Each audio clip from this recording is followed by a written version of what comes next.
Hello friends, આપણે chapter 5 નો basic વ્યાખ્યાઓ અભ્યાસ કરી ચૂક્યા છીએ.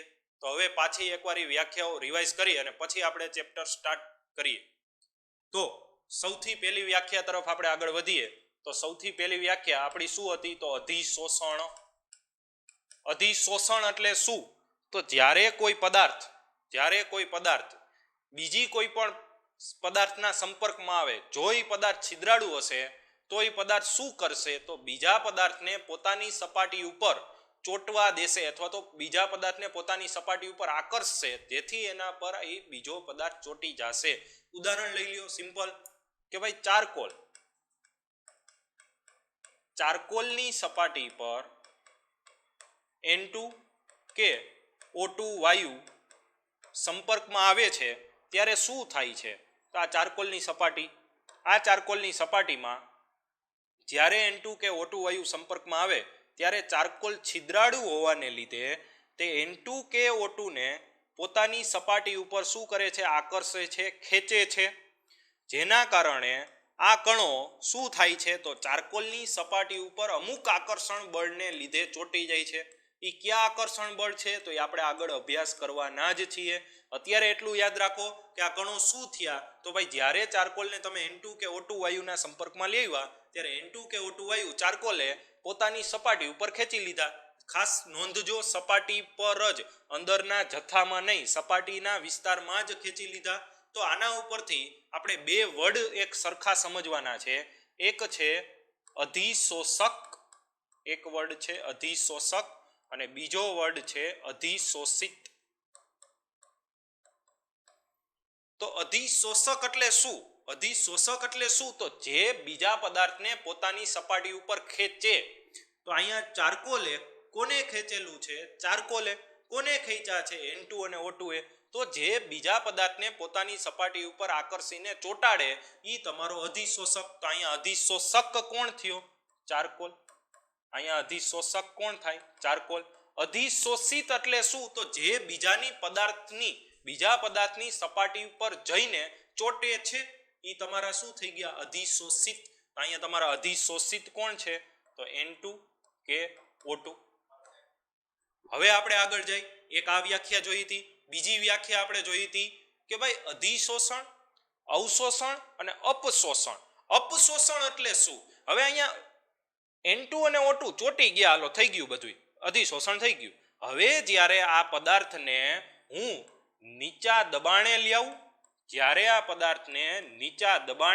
લાવું, અથવા તો આ પદાર્થની સપાટીને શું કરું? ગરમ કરું, એટલે કે શું આપું? ગરમી આપું. ત્યારે જે N2 કે O2 ચારકોલની સપાટી ઉપર ચોટેલા હતા, એટલે કે અધિશોષિત થયેલા હતા, એ શું થશે? તો અહીંથી મુક્ત થશે. સપાટીમાં ચોટેલા હતા, આકર્ષણ બળને કારણે ગરમી આપતા એ સપાટી ઉપરથી મુક્ત થશે અને મુક્ત થઈ શું થશે? તો પાછા વાતાવરણમાં છૂટા પડશે. પાછા વાતાવરણમાં છૂટા પડે તો આ સપાટી અહીંથી ખાલી થઈ જાય અને આ જ ઘટનાને શું કહેવાય છે? તો આ ઘટનાને કહેવાય છે અપશોષણ. હવે આગળના ટોપિક તરફ જઈ આપણે આજે થોડાક ઉદાહરણ સ્ટડી કરવાના છે. શેના ઉદાહરણ? તો અધિશોષણના ઉદાહરણ આપણે ભણવાના છે. તો અધિશોષણનું પ્રથમ ઉદાહરણ હમણાં જ મેં તમને કીધું, ચારકોલ પર O2, H2, CO, Cl2, NH3, SO2 વાયુનું અધિશોષિત થવું. જ્યારે તમે ચારકોલને ખુલ્લી હવામાં રાખો ત્યારે એ O2, H2, N2 જેવા વાયુઓને અધિશોષિત કરે. ઘણી જગ્યાએ જ્યાં ખાણમાં કે એવી જગ્યાએ જ્યાં એમોનિયા છે, SO2 છે, સલ્ફર ડાયોક્સાઇડ છે, આવા વાયુઓ ઉત્પન્ન થતા હોય ત્યાં માસ્ક બનાવવા પણ શેનો ઉપયોગ થાય છે? ચારકોલનો. શું કામ? કારણ કે હમણાં જ જોયું, ચારકોલ જ્યારે આવા વાયુઓના સંપર્કમાં આવે ત્યારે ચારકોલ આવા વાયુઓને પોતાની સપાટી ઉપર શું કરી લે છે? અધિશોષિત કરી લે છે. પોતાની સપાટી ઉપર અધિશોષિત કરશે તો શ્વાસમાં જતા અટકશે. બીજું, કાર્બનિક રંગકો. ક્યાં કાર્બનિક રંગકો? મિથિલિન બ્લુ કલરનું હોય, મિથિલિન બ્લુ. દ્રાવણમાં પ્રાણીજ કોલસો ઉમેરતા. હવે આમાં ઘણા લોકોને એક પ્રશ્ન વારે આવે છે, પ્રાણીજ કોલસો. ભાઈ પ્રાણીજ કોલસો એટલે શું? તો જ્યારે ઘણા કોલસા છે એ પ્રાણીઓના બોનમાંથી બનાવવામાં આવે. બોન એટલે શું? હાડકા. હાડકામાંથી અમુક કોલસો બનાવવામાં આવે છે. તમને હાડકામાંથી બને એને શું કહેવાય છે? પ્રાણીજ કોલસો કહેવાય છે. જ્યારે આવા પ્રાણિજ કોલસાને કોના સંપર્કમાં લ્યો મિથિલિન બ્લુના સંપર્કમાં નાખી અથવા તો મિથિલિન બ્લુ લેવાનું એની અંદર પ્રાણિજ કોલસાનો તમે પાવડર નાખો એને હલાવશો રંગવિહીન થઈ જશે. શું કામ રંગવિહીન થયું? તો રંગવિહીન થવાનું રીઝન શું છે? રંગવિહીન થવાના આપણે રીઝન વિશે વાત કરી તો એનું રીઝન કંઈક આવું જ છે. આવું જ રીઝન છે ભાઈ, જ્યારે તમે મિથિલિન બ્લુના પ્રવાહીના સંપર્કમાં આવ્યું, આ પ્રાણિજ કોલસાનો એક કણ છે, આ પ્રાણિજ કોલસાનો કણ છે. હવે આ તમારું થઈ ગયું મિથિલિન બ્લુ. હવે મિથિલિન બ્લુ શું કામ હોય? કારણ કે એની અંદર રંગીન કણો હોય, પ્રવાહીની અંદર રંગીન કણો હોય. મિથિલિન બ્લુને તમે કોઈ એક પાત્રમાં ભણી જો સૂક્ષ્મદર્શક યંત્ર વડે તમે એનો અભ્યાસ કરો તો એની અંદર તમને શું દેખાય? તો રંગીન કણો દેખાય. આવા રંગીન કણો હોય એટલે જ બ્લુ કલરનું દેખાતું હોય. નહીં, રંગીન કણો હોય એ જ રંગીન કણોને શું થશે? તો એ રંગીન કણો જેવો તમે અંદર પ્રાણિજ કોલસો નાખી અને હલાવો એટલે એ રંગીન કણો સીધા આ પ્રાણિજ કોલસો એની સપાટી ઉપર શું કરશે? અધિશોષિત કરશે. શબ્દ યાદ રાખજો, એ રંગીન કણોને આ પ્રાણિજ કોલસો એની સપાટી ઉપર અધિશોષિત કરે. પ્રાણિજ કોલસો અધિશોષિત કરી લે તો શું થાય? તો ભાઈ આ પ્રવાહીમાં હવે રંગીન કણો જ નથી. પ્રવાહીમાં રંગીન કણો ન હોય તો એ પ્રવાહી કેવું દેખાય? તો રંગવિહીન દેખાય. ઓબ્વિયસ વસ્તુ છે. રંગીન કણો ન હોય કેવું દેખાવાનું? રંગવિહીન દેખાવાનું. એટલે એ કેવું બની જશે? રંગવિહીન બની જશે.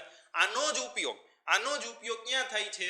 તો અપરિકૃત ખાંડના જલીય દ્રાવણને પ્રાણિજ કોલસાના પડ પરથી પસાર કરવામાં આવે છે ત્યારે તે રંગવિહીન બને છે. અપરિષ્કૃત એટલે શું? રો ખાંડ કહેવાય. ખાંડ તમને વ્હાઈટ આવે પણ હકીકતે ખાંડનું જે પ્રવાહી દ્રાવણ હોય વ્હાઈટ ન હોય, એ પીળા કલરનું હોય. શું કામ પીળા કલરનું હોય? એની અંદર રંગીન કણો હોય પીળા કલરના. તો જ્યારે એ ખાંડના દ્રાવણને શેના ઉપરથી પસાર કરવામાં આવે? ચારકોલ ઉપરથી પસાર કરવામાં આવે ત્યારે રંગીન કણો, ખાંડ નથી થતી, રંગીન કણો થાય છે. ચારકોલ ઉપર શું થઈ જાય? અધિશોષિત થઈ જાય. આ ઉદાહરણ આપણે શરૂઆતમાં જોયું ફર્સ્ટ લેક્ચરમાં કે ભાઈ જ્યારે સિલિકા જેલ ક્યાં હોય? પાછું કહી દઉં ભાઈ, તમે કોઈ પણ ઇલેક્ટ્રોનિક વસ્તુઓ લ્યો તો એની અંદર ઓલી નાની ગોળીઓ હોય. એ નાની ગોળીઓ હોય છે એ શેની હોય છે? સિલિકા જેલની. સિલિકા જેલને શું કામ એમાં નાખવામાં આવે છે? કારણ કે સિલિકા જેલ જે બોક્સ પેક કર્યું છે, તમે બોક્સ પેક કર્યું એટલે એની અંદર શું હશે? તો ભેજ હશે. એવી ભેજ ઇલેક્ટ્રોનિક વસ્તુઓને નુકસાન પહોંચાડી શકે એટલે જ સિલિકા જેલ નાખે. સિલિકા જેલ નાખે ને સિલિકા જેલ શું કરે? પોતાની સપાટી ઉપર એ ભેજને શું કરે છે? અધિશોષિત કરે છે. હવે તમારી જાતને પ્રશ્ન પૂછો છે, આમાં અધિશોષક કોણ? કોને ખેંચ્યું પોતાની સપાટી ઉપર? તો સિલિકા જેલે. તો અધિશોષક કોણ થઈ ગયું? Silica jail. અધિશોષિત કોણ? તો પાણીની બાષ્પ, પાણીના અણુ. પછી તફાવત વિશે એકવાર વાત કરી લઈ. તફાવત કેના તફાવત છે? અધિશોષણ અને અવશોષણના તફાવત. તો પહેલો તફાવત, અધિશોષિતની સાંદ્રતા અધિશોષકની સપાટી પર વધુ હોય છે. અધિશોષિતે સમાન રીતે ફેલાયેલો હોય છે. આ શું કહેવા માંગે છે? એક ડાયાગ્રામથી સમજી લઈ. પાછું અહીંયા જોવો પાછું કે ભાઈ અધિશોષિતમાં શું થાય, અવશોષણ અને અધિશોષણમાં શું થાય. પાછું અહીંયા ધ્યાન રાખો. આ ડાયાગ્રામ મેં તમને આગળ આપણે જ્યારે વ્યાખ્યાઓનો અભ્યાસ કરતા હતા ત્યારે આપણે આ ડાયાગ્રામ જોયો તો કે ભાઈ જ્યારે અધિશોષણ થયું હોય ત્યારે કણો ઓનલી ક્યાં હશે? ક્યાં કણો? અધિશોષિતના કણો. યાદ કરો, અધિશોષિતના કણો ક્યાં હશે? તો અધિશોષિતના કણો ઓનલી સપાટી ઉપર જ હશે. અધિશોષણ થયું ત્યારે અધિશોષિતના કણો સપાટી ઉપર જ હશે. પણ જો હવે અવશોષણ થયું, તો સપાટી ઉપર હશે નહીં હોય. યાદ કરો, સપાટી ઉપર હશે નહીં. સપાટી ઉપર નહીં હોય તો ક્યાં હશે? તો ક્યાં હોય? તો એ ક્યાં હશે? તો એ હશે અંદરના ભાગમાં. ક્યાં હશે? અંદરના ભાગમાં. અધિશોષિત ક્યાં વયો ગયો? અંદર વયો ગયો, જથ્થામાં વયો ગયો. અંદરનો ભાગ એને હું વારે શબ્દ વાપરીશ, યાદ રાખજો. અંદરના ભાગને હું શેના વડે દર્શાવીશ? જથ્થા વડે. અંદરના જથ્થામાં જાય છે તો એનો મિનિંગ શું થાય? તો એવી રીતે કહી શકું, અધિશોષિતની, આ અધિશોષિત થયો, અધિશોષિતની સાંદ્રતા ક્યાં વધારે? આમાં આ શું છે? આ છે અધિશોષણ. તો અધિશોષણમાં અધિશોષિતની સાંદ્રતા ક્યાં વધારે હોય? તો સપાટી ઉપર વધારે હોય. અને અવશોષણમાં અધિશોષિતની સાંદ્રતા ક્યાં વધારે હોય? તો અંદરની તરફ વધારે હોય છે. પાછા જાઓ, સપાટી પર વધુ હોય, સમાન રીતે ફેલાયેલો હોય છે. ક્યાં સમાન રીતે ફેલાયેલો હોય? સપાટી પર નહીં, અંદરની તરફ. તે શરૂઆતમાં ઝડપી હોય. આ ખાસ યાદ રાખવું, શરૂઆતમાં હંમેશા જ્યારે અધિશોષણ થાય ને ત્યારે શરૂઆતમાં ઝડપી હોય અને સંતુલન સમયે કેવું થઈ જાય? ધીમું થતું જાય. જેમ જેમ સમય જતો જાય એમ અધિશોષણ કેવું થતું જાય? ધીમું થતું જાય. શું કામ? કારણ કે અધિશોષણ ક્યાં થવાનું? સપાટી ઉપર થવાનું. પાછું સમજો, શું કામ ધીમું થાય? શું કામ ધીમું થાય? સરખું પાછું સમજો. ધીમું થવાનું રીઝન શું છે? અધિશોષણ સમય જતા શા માટે ધીમું થાય? તો એક સિમ્પલ રીઝન છે કે અધિશોષણ ક્યાં થતી ઘટના છે? સપાટી ઉપર થતી ઘટના છે. અધિશોષણ સપાટી ઉપર થતી ઘટના છે. દાખલા તરીકે હું કહું, અધિશોષણ થવાની શરૂઆત થઈ, અધિશોષણ થવાની શરૂઆત થઈ તો પહેલા સપાટી ખાલી હતી, અમુક સમય ગયો, આટલી સપાટીમાં કણો શું થઈ ગયા? અધિશોષિત થઈ ગયા. હવે એ કણોને અધિશોષિત થવા માટે જગ્યા કેટલી વધેલી છે? તો આટલી જ જગ્યા. તો જેમ જેમ આ જગ્યા પેક થતી જાય, બુરાતી જાય, એમ અધિશોષણનો વેગ શું થતો જાય? ઘટતો જાય. અધિશોષણનો વેગ તમે એવી રીતે ગણી શકો કે ભાઈ દર સેકન્ડે કેટલા અણુઓ આની સપાટી ઉપર અધિશોષિત થાય છે. હવે દર સેકન્ડે અધિશોષિત થતા અણુઓની સંખ્યા ઘટી ગઈ. શું કામ ઘટી ગઈ? કારણ કે હવે અધિશોષિત થવા માટે વિસ્તાર જ આટલો વધ્યો છે. શું કામ એટલો વધ્યો? કારણ કે અધિશોષિતની શરૂઆત જ્યારે થઈ હતી ત્યારે બધો વિસ્તાર ખાલી હતો, બધી જ સપાટી ખાલી હતી. બધી સપાટી ખાલી હતી તો કણો બધી જ જગ્યાએ અધિશોષિત થઈ શકતા હતા. બધી જગ્યાએ અધિશોષિત થાય તો એનો વેગ કેવો આવે? વધારે આવે. જેમ જેમ સમય જતો જાય એમ અધિશોષણનો વેગ શું થતો જાય? ઘટતો જાય. અને સામે સામે તેનો વેગ કેવો રહે છે? એક સમાન રહે છે. શું કામ એક સમાન રહે છે? સપાટી ઉપર નથી જતા, અંદરની સાઈડ જાય છે. વેગ કેવો રહે? સમાન રહે. તે કેવી પ્રક્રિયા છે? ઝડપી પ્રક્રિયા છે. આ કેવી છે? તેના પ્રમાણમાં ધીમી છે. આ ખાસ આ જ મેઇન વસ્તુ છે. સપાટી પર થતી પ્રક્રિયા. આપણે આકૃતિ દોરી, આકૃતિ ઉપરથી હું તમને ક્યારનો એક જ વસ્તુ સમજાવું છું કે ભાઈ આમાં અધિશોષણ થાય છે તો એમાં અધિશોષિત કણો ક્યાં રહે? ઓનલી સપાટી ઉપર જ રહે. આમાં કણો ક્યાં થાય? તો સમગ્ર દ્રાવણમાં અથવા તો સમગ્ર જથ્થામાં શું થશે? અંદરની તરફ ફેલાઈ જશે. ઉદાહરણ પાછું, સિલિકા જેલ પર પાણી, ચારકોલ પર એમોનિયાનું અધિશોષણ. બીજું ઉદાહરણ, નિર્જળ CaCl2, નિર્જળ કેલ્શિયમ ક્લોરાઇડ પર પાણી અને NH4OH માં NH3 નું અધિશોષણ. એ ક્યાં થાય? તો સપાટી ઉપર ન થાય, અંદરની તરફ આખા જથ્થામાં ફેલાઈ જાય. ત્યારે CaCl2 ને તમે પાણી કે ભેજના સંપર્કમાં લ્યાવો ત્યારે પાણી કે ભેજ ઉપર સપાટી ઉપર નથી રહેતો, ક્યાં વયો જાય છે? અંદર. પણ એની જગ્યાએ સિલિકાના સંપર્કમાં તમે પાણી લ્યાવો તો શું થાય છે? તો એ ભેજ અંદર નથી જતો, ઓનલી ક્યાં રહે છે? સપાટી પર જ રહે. આ એક વસ્તુ ખાસ યાદ રાખો. કેવું છે અધિશોષણ? ઉષ્મા શેપક છે. ઉષ્મા શેપક એટલે શું? ઉષ્મા ઉત્પન્ન કરે છે. આ કેવું છે?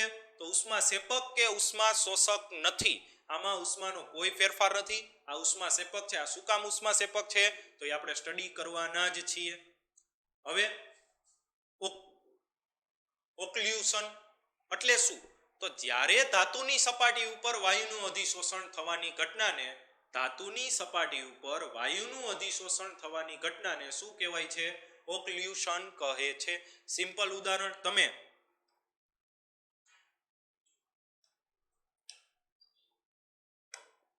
તમે કોઈ એક ધાતુનો ટુકડો લ્યો.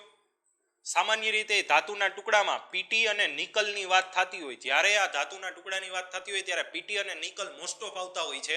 હવે જો તેના ઉપર તમે H2 વાયુ ઊંચા દબાણે લેવો તો H2 વાયુ શું થશે? તો H2 વાયુ અહીંયા સપાટી પર શું થશે? અધિશોષિત થશે. સપાટી ઉપર આ H2 વાયુ અધિશોષિત થશે. અધિશોષિત થશે તો આપણે કેવી રીતે જોઈ શકાય? આવી રીતે પહેલા વાતાવરણમાં ખુલ્લો હતો H2 વાયુના અણુ, જ્યારે દબાણ જેમ જેમ વધારતા ગયા એમ અહીંયા સપાટી ઉપર શું આવવા માંડ્યું? H2 વાયુના અણુઓ અધિશોષિત થવાની શરૂઆત થઈ ગઈ. તો આ જ ઘટના ભાઈ ઘન ઉપર કોનું અધિશોષણ કરાયું? ઘન ઉપર કોનું અધિશોષણ કરાયું? વાયુનું. ઘન ઉપર આ વાયુનું અધિશોષણ કરાયું તો એને શું કહેવાય? એને શું કહેવાય? બોલો બધા. બરોબર, ઓક્લ્યુશન. હવે પાછું આગળ જાય. અધિશોષણ થવાના કારણો. અધિશોષણ થવાના કારણો તો પહેલા હું તમને આખી થિયરી એકવાર સમજાવી દઉં, પછી આપણે આમાંથી જોઈશું કે ભાઈ શું કહેવા માંગે છે અધિશોષણ થવાના કારણો. તો ખાસ એ કારણો આપણે અહીંયા જોઈ. ભાઈ શું કામ અધિશોષણ થાય છે? આપણે અત્યાર સુધી વાત કરી કે ભાઈ અધિશોષણ શું કામ થાય છે? તો જો અહીંયા આમાં એક દ્રાવણ ભરું છું. આ જ વસ્તુ તમે ઘન પદાર્થ માટે પણ લાગુ પાડી શકો. આ જ વસ્તુ તમે ઘન પદાર્થ માટે પણ લાગુ પાડી શકો. આ એક દ્રાવણ છે. હવે આ દ્રાવણમાં આ સપાટી છે, આ એની હદ થઈ ગઈ. અહીંથી નીચે દ્રાવણ અને ઉપર હવા. રેડી છે. હવે અંદરની તરફ કઈ પરિસ્થિતિ હોય? તો અંદરની તરફના બધા જ અણુઓ એકબીજા સાથે બેલેન્સ્ડમાં હોય છે. અંદરની તરફ બધા જ અણુઓ એકબીજા સાથે બેલેન્સ્ડ હોય. બેલેન્સ્ડ હોય એટલે શું? તો આ બધા જ અણુઓને ચારે તરફથી સરખા પ્રમાણમાં આકર્ષણ બળ મળેલ છે. સરખા પ્રમાણમાં આકર્ષણ બળ મળેલ છે તો એનો મિનિંગ એવો થાય કે અહીંયા દરેક અણુ સંતુલને છે, સ્થાયી છે. અહીંયા દરેક અણુ કેવો છે? તો સંતુલને સ્થાયી છે. ક્યાંની વાત કરું છું? સપાટી પર નહીં. ક્યાં? સપાટી પર નીચેના ભાગમાં. હવે તો સપાટી પર શું થાય? પાછું સપાટી પર શું થાય? તો સપાટી ઉપર પરિસ્થિતિ અલગ હોય. તમે પ્રવાહી માટે લ્યો તોય ભલે, ઘન માટે લ્યો તોય ભલે, સપાટી માટે પરિસ્થિતિ અલગ હોય. તો જ્યારે આ સપાટી ઉપર અણુ રહેલો છે, સપાટી ઉપર જે અણુ રહેલો છે તો એ આવી રીતે છે. આ સપાટી ઉપર રહેલા અણુમાં નીચેની તરફ સંપૂર્ણ આકર્ષણ બળ છે પણ ઉપરની તરફ નથી. તમે અહીંથી જુઓ એટલે ખબર પડી જાય કે અહીંયા ઉપરની તરફ પણ આકર્ષણ બળ છે. એટલે આ કેવું છે? આ સંતુલનમાં છે. પણ અહીંયા ઓનલી કઈ તરફ છે? નીચેની તરફ જ છે. આને સંતુલિત થવા માટે એની ઉપર આકર્ષણ બળથી કોક સાથે શું કરવું પડે? એને જોડાવવું પડે. આકર્ષણ બળથી બીજા કોઈ એક પરમાણુ કે અણુ સાથે એને જોડાઈ જાય તો આ સંતુલન આવે. હવે નીચેનો અણુ સંતુલનમાં હતો, અહીંયા ઉપરના સંતુલનમાં નથી તો એ શું પ્રયાસ કરે? તો અહીંથી શું પ્રયાસ કરતો હોય અણુ? તો આ દરેક અણુ અહીંયા જે સપાટીએ રહેલા દરેક અણુ, અહીંયા સપાટીએ જેટલા અણુ રહેલા હોય ને હંમેશા નીચેની તરફ, આ સપાટીને કઈ તરફ ખેંચે? નીચેની તરફ ખેંચે. નીચેની તરફ શું કામ ખેંચે છે? આકર્ષણ બળ લગાડે છે ઉપરથી. એ આકર્ષણ બળ છે એને જ તમે શું કહો છો? પૃષ્ઠ બળ કહેવાય. એ જે આકર્ષણ બળ લગાડે છે એને જ શું કહેવાય છે? પૃષ્ઠ બળ. જેના કારણે આ સપાટી કેવી કહેવાય? ખેંચાયેલી રહે છે, એવો શબ્દ વાપરવામાં આવ્યો છે. તમે કોઈ એક પ્લાસ્ટિકની કોથળી લ્યો, એને આમ રાખો તો એ ઢીલી છે, પણ એને આમ ખેંચીને રાખો તો એ કેવી રહે? ખેંચાયેલી રહે. તો એ જ રીતે સપાટી શા માટે ખેંચાયેલી રહે છે? તો એનું રીઝન છે કારણ કે અહીંયા જે ઉપરના સપાટી પરના અણુઓ છે એ કેવા બળે છે? તો એ અસંતુલને છે. સંતુલને થવા માટે એને શું કરવું જોઈએ? તો એ કોઈ ઉપરથી બીજો અણુ આવીને જો એની સાથે જોડાય તો એ કઈ પરિસ્થિતિ પ્રાપ્ત કરે? સંતુલન બળની પરિસ્થિતિ પ્રાપ્ત કરે, સ્થાયી બને. તો એ સ્થાયી બનવા માટે જ આમાં શું થાય છે? તો જ્યારે આના સંપર્કમાં સ્થાયી બનવા માટે જ આ શું કરે છે? તો જ્યારે તેના સંપર્કમાં આ કોઈ એક અણુ છે, હવે અહીંથી આ સપાટી ઉપર રહેલા અણુ છે, જ્યારે તેના સંપર્કમાં બહારથી કોઈ પણ અણુ આવે તો સીધો એ અણુને પોતાની સાથે આકર્ષણ બળથી શું કરી દે છે? જોડી દે છે. અને જ્યારે આકર્ષણ બળથી જોડે છે એના કારણે કેવો બની જાય છે? સ્થાયી બની જાય છે. અહીંથી આકર્ષણ બળથી જોડાઈ જાય એટલે જે આ અસંતુલિત પરિસ્થિતિમાં હતો, અસ્થાયી હતો, જ્યારે બહારથી કોઈ એક અણુ એને જોડી દીધો આકર્ષણ બળથી, ત્યારે આ કેવો બની ગયો? સ્થાયી બની ગયો. આ બે વચ્ચે કાંઈક આકર્ષણ બળથી આ બે એકબીજા સાથે જોડાઈ ગયા. આ સ્થાયી બને તો હંમેશા કોઈ પણ પદાર્થ અસ્થાયીમાંથી સ્થાયી બને ત્યારે હંમેશા શું ઉત્પન્ન કરે? ઉર્જા. અને અહીંયા કયા સ્વરૂપે ઉર્જા મુક્ત કરશે? ઉષ્મા સ્વરૂપે ઉર્જા મુક્ત કરશે. અને આ જે ઉષ્મા સ્વરૂપે ઉર્જા મુક્ત કરેલી છે એના માટે એક ખાસ વર્ડ છે, એને કહેવાય છે અધિશોષણ. એને કહેવાય છે અધિશોષણ ઉષ્મા. હજી એકવાર આ વર્ડ ફરીથી સમજાવું છું. અધિશોષણ ઉષ્મા એટલે શું? તો જ્યારે પદાર્થ સપાટીના જથ્થામાં હોય, નીચેની તરફ એટલે જથ્થામાં હોય, ત્યારે એ સંતુલન હોય, સ્થાયી હોય છે. પણ એ જ જથ્થામાં સરફેસ ઉપર એટલે કે સપાટી ઉપર રહેલા કણો અસ્થાયી હોય એટલે નીચેની તરફ બળ લગાડતા હોય. અહીંથી આમ બળ લગાડે, ખેંચે સપાટીને.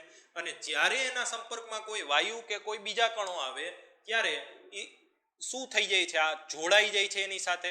અને આ કણો એની સાથે જોડાઈ ગયા એટલે આ કેવો બની ગયો? સ્થાયી બની ગયો. અસ્થાયીમાંથી સ્થાયી બન્યો. અસ્થાયીમાંથી સ્થાયી બન્યો એટલે એ શું ઉત્પન્ન કરશે? ઉષ્મા. બીજું પણ થર્મોડાયનેમિક્સ અથવા તો તમે બંધના સિદ્ધાંત પ્રમાણે પણ કહી શકો કે આ બે વચ્ચે આકર્ષણ બળ લાગે છે, આ કોઈ એક બંધથી જોડાય છે. જ્યારે કોઈ પણ બંધ કે આકર્ષણથી જોડાય કોઈ બે કણો ત્યારે હંમેશા ઉષ્મા ઉત્પન્ન કરે જ અથવા તો ઉર્જા ઉત્પન્ન કરે જ. આ નિયમ છે, યાદ રાખી લ્યો. તો અહીંથી જે ઉષ્મા ઉત્પન્ન થઈ એ ઉષ્માને શું કહેવાય? અધિશોષણ ઉષ્મા. હવે તો એનો મતલબ શું થયો? તો એનો મતલબ એવો થયો, હમણાં જ મેં તમને સમજાવ્યું. એનો મિનિંગ શું થાય? તો એનો મિનિંગ એવો થાય કે અધિશોષણ એ કેવી પ્રક્રિયા છે? તો અધિશોષણ એ કેવી પ્રક્રિયા છે? ઉષ્મા સેપક પ્રક્રિયા છે. એનો મિનિંગ એવો થાય અધિશોષણ એ ઉષ્મા સેપક પ્રક્રિયા છે. આગળ આપણે થર્મોડાયનેમિક્સમાં ભણી ગયા કે ભાઈ ઉષ્મા સેપક પ્રક્રિયા હોય તો એનો ડેલ્ટા એચ હંમેશા કેવો હોય? ઋણ હોય. એનો ડેલ્ટા એચ કેવો હોય? ઋણ હોય. ડેલ્ટા એચ ઋણ છે. ડેલ્ટા એચ ઋણ છે.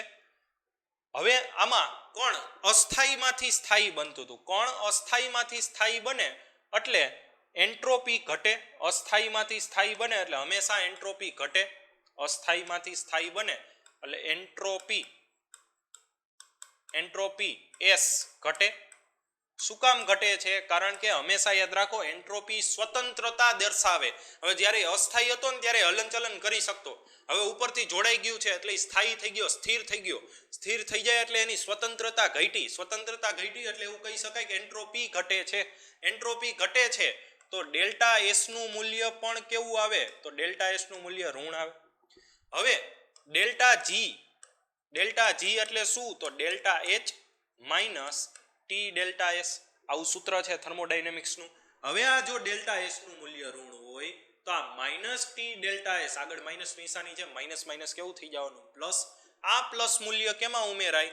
ડેલ્ટા એચ માં ઉમેરાય. આ પ્લસ મૂલ્ય ડેલ્ટા એચ માં ઉમેરાય એટલે ડેલ્ટા એચ ની ઋણ કિંમતને, વધુ ઋણ કિંમતને શું કરતી જાય? ઓછી કરતી જાય. અને એક સમય એવો આવે કે આ delta H is equal to શું થઈ જાય? ટી ડેલ્ટા એસ થાય. આ બેની વેલ્યુ કેવી થઈ જાય? સરખી. જ્યારે આ બેની વેલ્યુ સરખી થઈ ગઈ તો ડેલ્ટા જી નો જવાબ કેટલો આવે?